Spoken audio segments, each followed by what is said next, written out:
સમાચારમાં આગળ વાત કરીએ તો સમાચાર અમદાવાદથી મળી રહ્યા છે। અમદાવાદમાં 148મી રથયાત્રાને લઈ પોલીસ દ્વારા તડામારથી તૈયારીઓ છે તે ચાલુ કરવામાં આવી છે।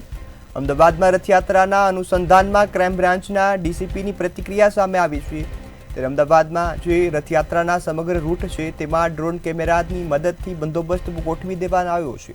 ત્યારે ગુનેગારો સામે રથયાત્રા પહેલા જ કડક કાર્યવાહી કરવામાં આવી છે તેવું ક્રાઇમ બ્રાન્ચના ડીસીપીએ જણાવ્યું છે। રૂટ પર 15,000થી વધુ પોલીસનો જે કાફલો છે તે તૈનાત કરવામાં આવશે। તમામ રૂટની સુરક્ષાને ધ્યાનમાં રાખી પોલીસ દ્વારા હાલ તે તૈયારીઓ છે તે તેજ બની ગઈ છે। પાસા હથિયારો ચેકિંગ, હોટેલ ગેસ્ટ હાઉસમાં પણ સતત ચેકિંગ ચાલી રહ્યું છે। બહારથી આવતા શંકાસ્પદો છે તેમની પણ નજર રખાઈ રહી છે।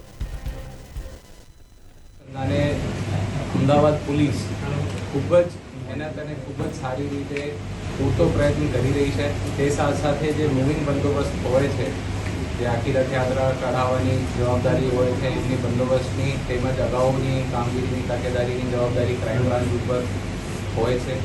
તે અનુસંધાને ક્રાઇમ બ્રાન્ચે છેલ્લા 2-3 દિવસમાં ખૂબ જ સારી રીતે મહેનત કરી ઘણા બધા હથિયારોના કેસો શોધ્યા છે। અગાઉ જે વોન્ટેડ મોટા ગુનેગારો હતા એમને પણ પકડ્યા છે।